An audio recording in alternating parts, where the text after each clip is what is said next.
ॐ सहना भवतु सहनौ भुनक्तु सह वीर्यं करवावहै तेजस्विनावधीतमस्तु मा विद्विषावहै। ॐ शान्ति शान्ति शान्तिः। ॐ पूर्णमदः पूर्णमिदं पूर्णात् पूर्णमुदच्यते पूर्णस्य पूर्णमादाय पूर्णमेवावशिष्यते। ॐ शान्ति शान्ति शान्तिः। श्रुतिस्मृतिपुराणानाम् आलयं करुणालयं नमामि भगवत्पादं शङ्करं लोकशङ्करं शङ्करं शङ्कराचार्यं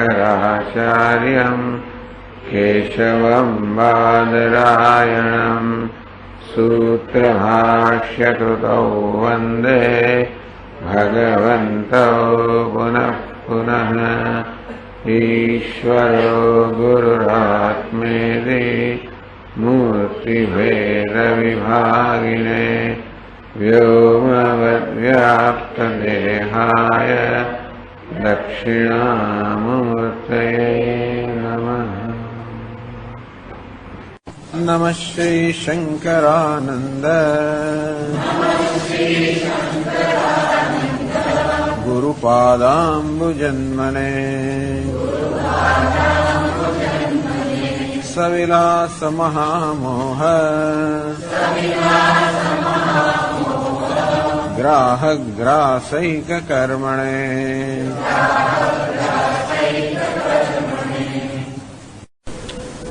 एक 114 श्लोक।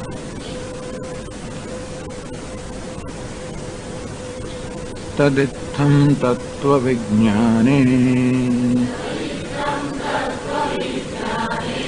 साधनानुपमर्दनात् ज्ञानिना चरितुं शक्यं सम्यग्राज्यादिलौकिकम्। मिथ्यात्वबुद्ध्या तत्रेच्छा नास्ति चेत् तर्हि मास्तु तत्। ध्यायन् वात व्यवहरन् यथारब्धं वसत्वयम्।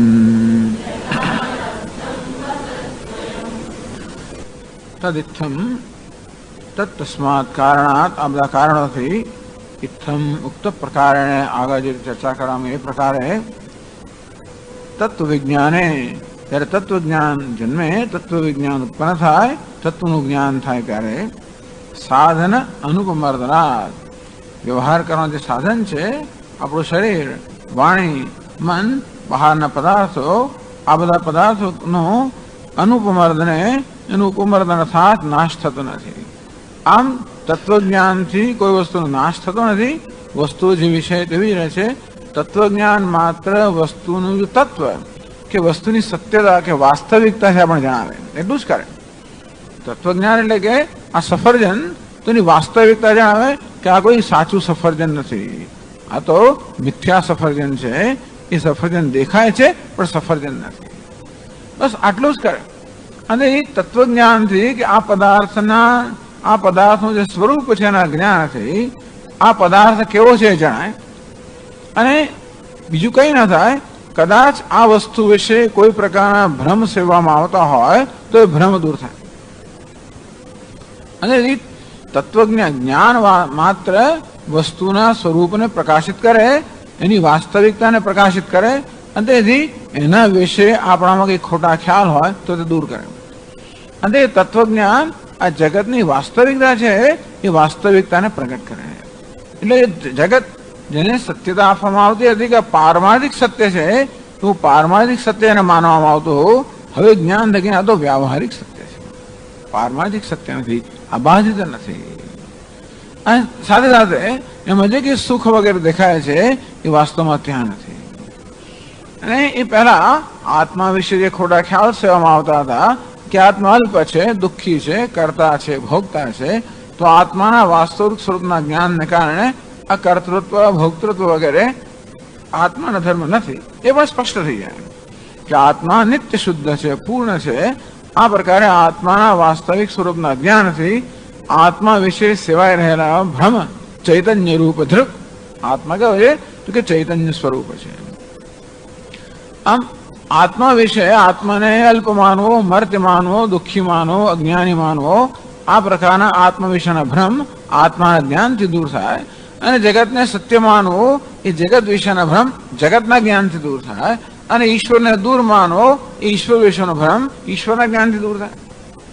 આમ બ્રહ્મને કે ઈશ્વરને પોતાને ભિન્ન માનો, પોતાને એનાથી ભિન્ન માનો, આ પ્રકારના જે ભ્રમ હતા જીવ, જગત અને ઈશ્વર, આ ત્રણેય એ બસ આ ભ્રમ દૂર થઈ જાય, બીજું કાંઈ થવાનું નથી. તો કે જગત નષ્ટ ના થઈ જાય, કોઈ વસ્તુ નષ્ટ ના થાય. આ ઈશ્વરની સૃષ્ટિ હોવાને કારણે ઈશ્વર સૃષ્ટિ તો જેવી છે તેવી જ રહે. માત્ર જીવ સૃષ્ટિ અર્થાત ઈશ્વર સૃષ્ટિ પર જે અધ્યારોપ કરવામાં આવતો હતો બસ એ દૂર થાય, બાકી સૃષ્ટિ તો એમની એમ જ રહે.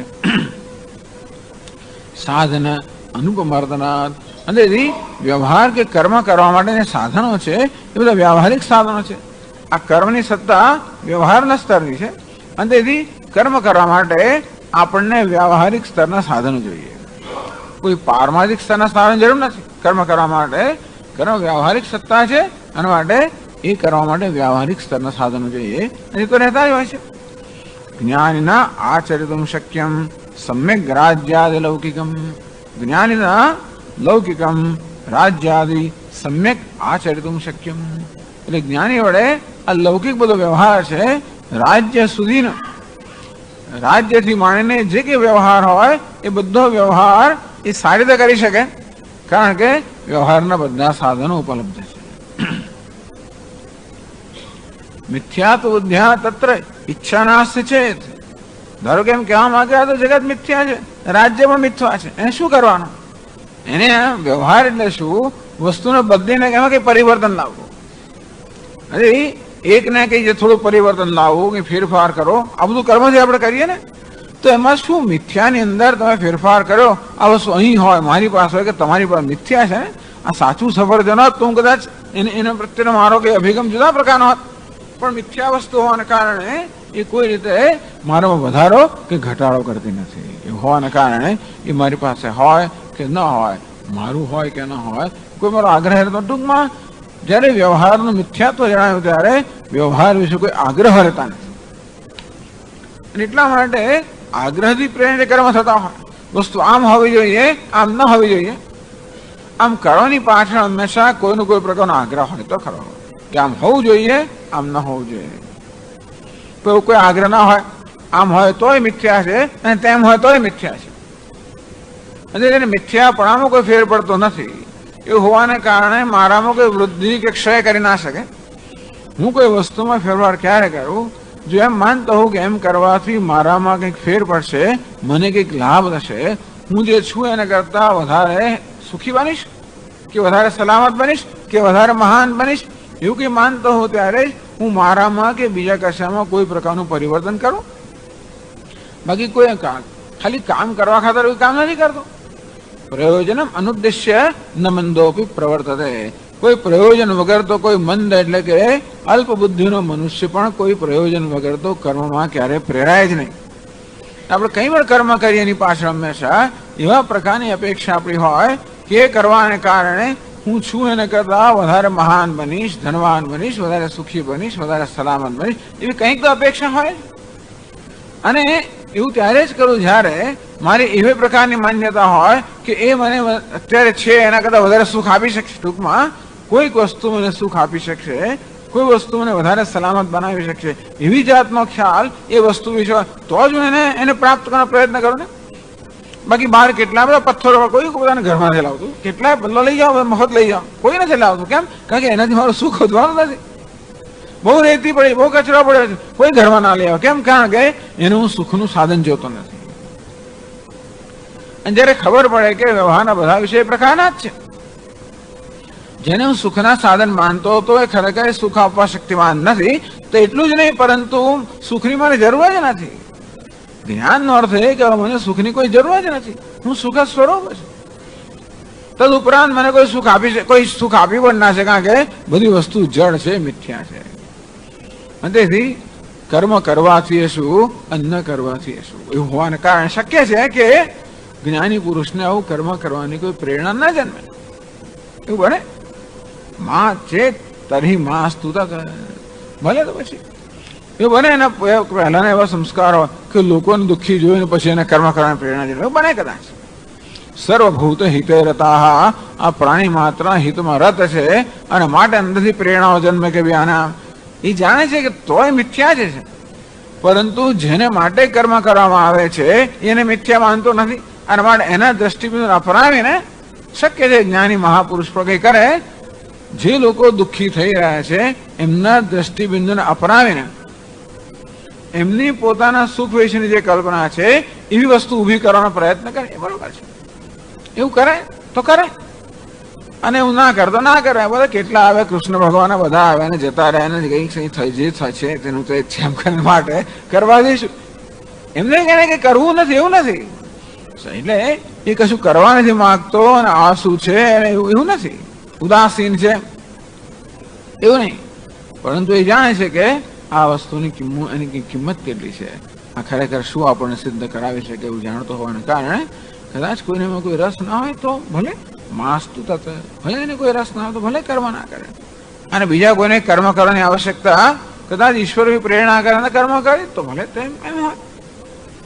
ધ્યાયન વા અથ વ્યવહરન યથારાબ્ધમ વસતો અયમ. અને તો પછી પોતાના પ્રારબ્ધ પ્રમાણે ભલે જીવતો. ધ્યાયન બસ બેઠો ખાલી ધ્યાન પોતાના જ મગ્ન રહે, અથવા વ્યવહારન કે પછી વ્યવહારમાં હોય પણ એમાં મગ્ન રહેવાથી કે વ્યવહારમાં રહેવાથી એની તત્વનિષ્ઠામાં કે પૂર્ણતામાં કોઈ ફેર નહીં પડતો, નહીં તો પછી ધ્યાન કરવું જ પડે. યોગરતો વા ભોગરતો વા સંગરતો વા સંગવિહીન યશ્ચ બ્રહ્મણી રમતે ચિત્તમ નંદતિ નંદિત નંદત્યવ. તેથી યોગમાં હોય, ભોગમાં હોય, સંગમાં હોય, સંગવિહીન હોય તો પણ નંદતિ એવું હોવાને કારણે બોલે કદાચ કોઈ માત્ર યોગમાં રહેતો હોય, કોઈ ભોગમાં રહેતો હોય, કહેવાતો ભોગમાં રહેતો હોય, ખરેખર બ્રહ્મમાં જ રહેતો હોય, કશા બીજામાં રત હોય નહીં, પરંતુ એની ઉપાધિની અવસ્થાને કારણે આપણે એમ કહીએ કે યોગમાં રત છે, ભોગમાં રત છે, સંગમાં રત છે, અસંગમાં રત છે, જે હોય તે એ ઉપાધિના સ્તરની વ્યાખ્યા છે. સ્વયં તો યશ બ્રહ્મણી રત ચિત્તમ, એ બ્રહ્મમાં જ રત હોવાને કારણે કર્મ કરે કે ના કરે એ કોઈ મહત્વની વસ્તુ એટલું જ નહીં, પરંતુ એ કદાચ બહારથી કોઈ કર્મ ના કરતો હોય અને દુનિયાને મદદ કરવાનો કર્મ ના કરતો હતો પણ એના હોવા માત્રથી જ આખી દુનિયાનું કલ્યાણ થાય છે. એવું કહ્યું ખરું ને? એના હોવા માત્રથી જ. કુલમ પવિત્રમ જનની કૃતાર્થ વસુંધરા પુણ્યવતી છે તેને. એને તો વસુંધરા પુણ્યવતી છે તેને મહાપુરુષને કારણે પૃથ્વી પુણ્યશાળી બને, અને એના હોવા માત્રથી જ. અને તેથી પોતે આશીર્વાદ રૂપ છે એવું હોવાને કારણે, એટલે કે એનો આશીર્વાદ હોવા માત્રથી જ છે. પછી વળી એને કર્મ દ્વારા વ્યક્ત કરવામાં આવે કે ના આવે, છતાં પણ એવું તો નથી કે આશીર્વાદ રૂપ નથી, અને તેથી એ લોકોની સેવા નથી કરતો એમ પણ નથી. ત્યાં સુધી ભગવદ્ ગીતામાં ભગવાને પણ કહ્યું, આ બ્રહ્માર્પણમ બ્રહ્મ હવિ એમ કહીને ભગવાને જ્ઞાનના પ્રકરણમાં આ શ્લોક લખ્યો.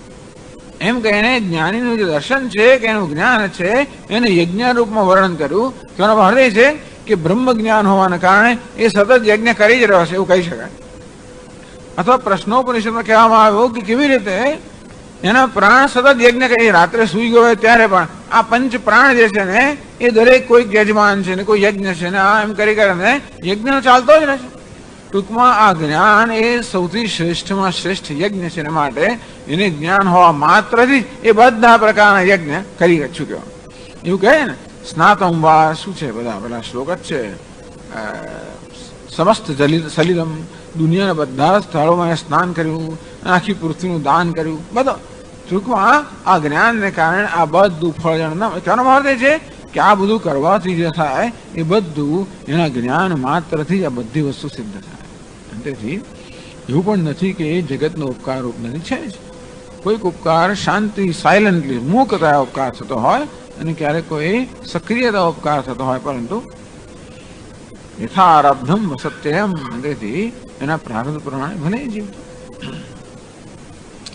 એમ આ બધા શ્લોકની અંદર જે જ્ઞાની જે છે, જે જ્ઞાનમાં નિષ્ઠ છે, જીવન મુક્ત છે, એની વાત કરવામાં આવી. પણ આ આખું પ્રકરણ તો ઉપાસનાનું છે.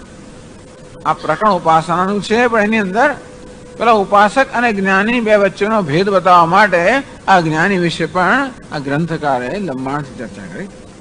ઇદાનીમ ઉપાસકસ્ય અતઃ વૈષમ્યમ દર્શયતિ. હવે મુખ્ય વિષય પર આવી, ઉપાસના વિષય પર આવે છે કે આ ઉપાસક જે છે, હું બ્રહ્મ છું એ પ્રકારની ઉપાસના જે કરી રહ્યો છે એમાં, અને હું બ્રહ્મ છું એવું જે જાણે છે જ્ઞાની, એ બે વચ્ચેનો ભેદ છે એ 116માં શ્લોકમાં બતાવે છે. ઉપાસકસ્તુ સતતમ ધ્યાયન્નેવ વસેદ્યતઃ ધ્યાનેનૈવ કૃતં તસ્ય બ્રહ્મત્વં વિષ્ણુતાદિવત.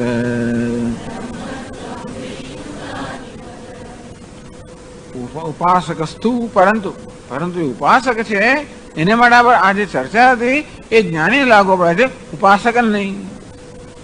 ઉપાસકસ્તુ પરંતુ ઉપાસક જે અર્થાત જે બ્રહ્મની નિર્ગુણ બ્રહ્મની ઉપાસના કરી રહ્યો છે, હું બ્રહ્મ છું એ પ્રકાર ઉપાસના એટલે ભાવના સેવી રહ્યો છે. એકને માટે એ વસ્તુ વાસ્તવિકતા છે, બીજાના માટે એ ભાવના છે. તો આ પ્રકારે મનમાં જે ભાવના સેવી રહ્યો છે, હું બ્રહ્મ છું, સર્વ બ્રહ્મ છે વગેરે, હું બ્રહ્મ છું. સતતમ ધ્યાયન એવ વસેદ્યતઃ. તો ધ્યાયન એવ વસેદ, ઉપાસક છે સતત એ પ્રકારનું ધ્યાન કરવું જોઈએ, હું બ્રહ્મ છું, હું બ્રહ્મ છું, એ પ્રકારની વૃત્તિને જાળવવાનો પ્રયત્ન કરવો પડે. તત્ર ઉપપત્તિમાં, તું શા માટે? બે જ્ઞાની પૂછે કે ધ્યાન ન કરવાનું હોય, કોઈ પ્રયત્ન ના કરવાનો હોય, છતાં વડે મુક્ત છે, તો જે ઉપાસક છે એને સતત ધ્યાન કરવું જોઈએ. એટલે કે સતત પોતાના ચિત્તને એ વૃત્તિમાં જોડેલું રાખવું જોઈએ. એવું એમને કરવાનું કેમ કહો? એ વૃત્તિ પોતાના ચિત્તમાં જાળવી રાખવી જોઈએ. એવી જાતનું એને માટે કેમ આપો છો? યતઃ, કારણ કે ધ્યાન એનૈવ કૃતં તસ્ય બ્રહ્મત્વમ. કારણ કે એનું જે બ્રહ્મપણું છે, હું બ્રહ્મ છું, એનું જે બ્રહ્મપણું છે એ ધ્યાનને કારણે છે. એટલે કે ભાવનાને કારણે છે, જ્ઞાનને કારણે નથી. યતઃ કારણાત તસ્ય બ્રહ્મત્વમ ધ્યાનેનૈવ કૃતમ ન પ્રમાણેન પ્રમિતમ. ટૂંકમાં હું બ્રહ્મ છું એના સાક્ષાત દર્શન નથી. યત સાક્ષાત અપરોક્ષાત બ્રહ્મ, એ આત્મા સર્વાંતર, જે સર્વનો આત્મા છે, જે સાક્ષાત અપરોક્ષાત બ્રહ્મ અર્થાત જે સ્વયં પ્રકાશ બ્રહ્મનો આત્મા છે અને સર્વનો આત્મા છે, એ હજી એને માટે એ પ્રત્યક્ષ જ્ઞાનનો વિષય બન્યો નથી. તેથી ક્યાં સુધી હું બ્રહ્મ છું, જ્યાં સુધી હું આ પ્રકારની ભાવના કે આ પ્રકારની વૃત્તિ જાળવી રાખું ત્યાં સુધી. એટલે કહ્યું ધ્યાન એનૈવ કૃતમ તસ્ય બ્રહ્મત્વ, એનું બ્રહ્મપણું જે છે એ ધ્યાનને કારણે છે. ન પ્રમાણેન પ્રમિતમ, હજી મહાવાક્યજન્ય વૃત્તિ દ્વારા પોતાના બ્રહ્મને જાણો એ પ્રકારના પ્રમાણથી એનું બ્રહ્મ પ્રમાણિત થયું નથી. એનું બ્રહ્મપણું પ્રમાણથી પ્રમાણિત થયું નથી. વસ્તુને પ્રમાણિત કરવી એટલે એને સાચી ઠરવવી. તો એના બ્રહ્મને પ્રમાણિત કરવા માટે જોઈએ હું બ્રહ્મ છું એ પ્રકારની જ્ઞાન વૃત્તિ જોઈએ. જે જ્ઞાન વૃત્તિ મહાવાક્યના ઉપદેશને કારણે જન્મે, એ પ્રકારની જ્ઞાન વૃત્તિ એટલે ત્યારે એ જોઈ શકે કે હું બ્રહ્મ છું. આ રીતે આ ઉપનિષદ રૂપી પ્રમાણ કે મહાવાક્ય રૂપી જે પ્રમાણ છે, એ મહાવાક્ય રૂપી પ્રમાણને કારણે એનું બ્રહ્મપણું પ્રમાણિત થયું નથી. અતઃ ધ્યાયિના સદા ધ્યાન કર્તવ્ય ઇત્યર્થ. તેથી એટલે ભાવના છે હું બ્રહ્મ છું, હું બ્રહ્મ છું, હું બ્રહ્મ છું. તો એ ભાવના ત્યાં સુધી જ જળવાઈ રહે જ્યાં સુધી એ ભાવનાને જાળવવા માટે પ્રયત્ન કરતો હોય. જેને જ્ઞાન છે હું બ્રહ્મ છું, એને કે બ્રહ્મ બનવાનું નથી, બ્રહ્મ છું જ. અને તેથી એ જ્ઞાનમાં એકવાર બધા અવરોધો દૂર થઈ ગયા પછી એના માટે કોઈ બીજો પ્રયત્ન કરવાની આવશ્યકતા નથી. પરંતુ ધ્યાન માટે સતત ધ્યાનનો પ્રયત્ન કરવો.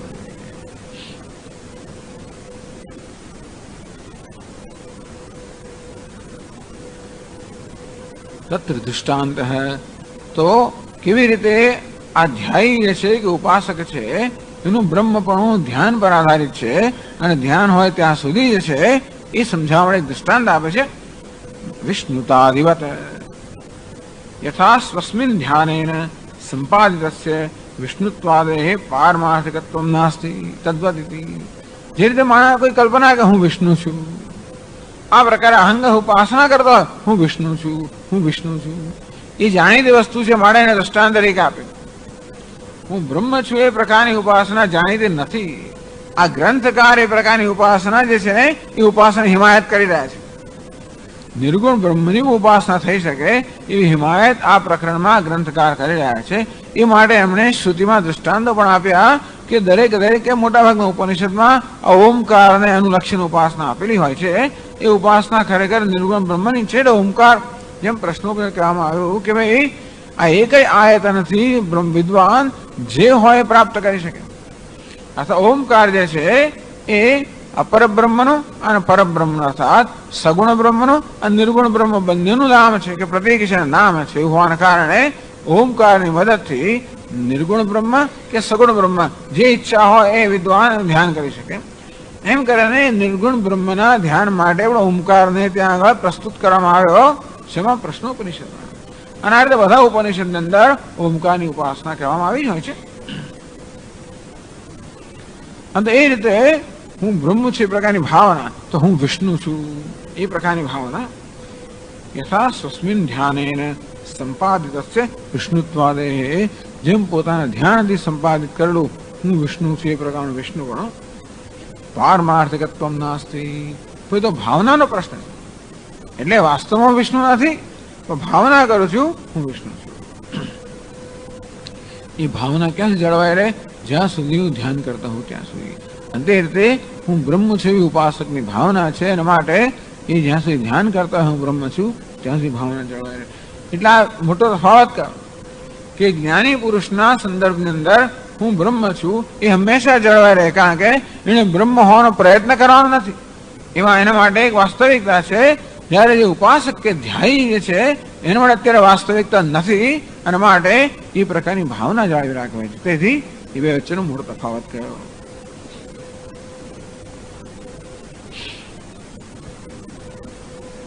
તો પ્રશ્ન કરે છે ધ્યાન સંપાદિતસ્યાપિતસ્ય પારમાર્થિકત્વમ કિમ ન સ્યાત. ભલે ને એને એનું બ્રહ્મપણું ધ્યાનથી સંપાદિત કર્યું હોય તો પણ એ સાચે સાચું બ્રહ્મપણું છે એવું કેમ નહીં? ઇતિહાસંખ્ય. તો એનો ઉત્તર આપે છે 117 શ્લોકમાં કહે છે ધ્યાનોપાદાનકમ યત્તત ધ્યાનાભાવે વિલીયતે વાસ્તવી બ્રહ્મતા નૈવ જ્ઞાનાભાવે વિલીયતે.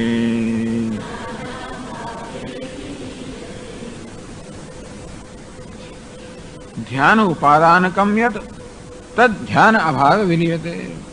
એક નિયમ એવો છે ને કે કારણ જો જતું રહે તો કાર્ય પણ જતું રહે. તંતુ દાહે પટદાહ. આ વસ્ત્ર જે છે એ તંતુનું બનેલું છે. તંતુ બળી જાય તો વસ્ત્ર બળી જાય. અને તે રીતે કારણ જતું રહે તો કાર્ય પણ જતું રહે. સામાન્ય નિયમ છે ને કે કાર્ય હંમેશા કારણ પર આધારિત હોય. આ કારણ જે છે કાર્યને ધારણ કરનારું છે અને માટે આ ઘડામાંથી માટી લઈ લેવામાં આવે તો ઘડો રહે નહીં, કારણ કે માટીનું કારણ છે. તેવી રીતે ધ્યાન ઉપાદાનકમ યત.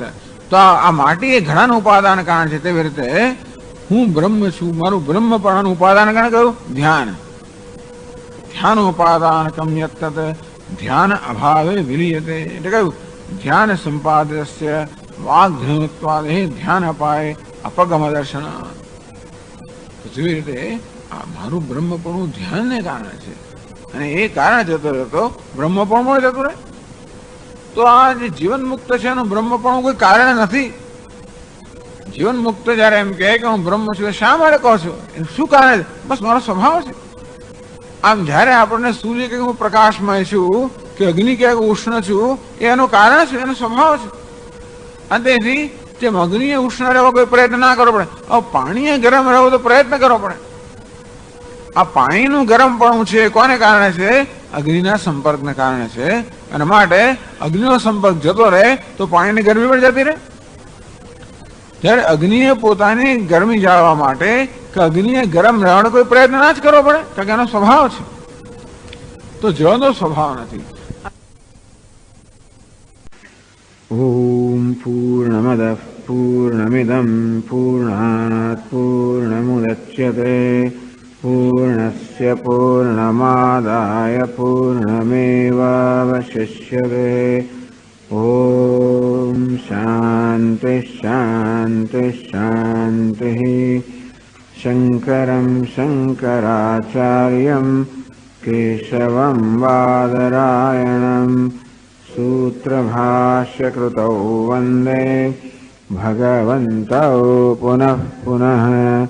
ઈશ્વરો ગુરુરાત્મેતિ મૂર્તિભેદવિભાગિને વ્યોમવદ્વ્યાપ્તદેહાય દક્ષિણામૂર્તયે નમઃ. ઓમ શાંતિ શાંતિ શાંતિ.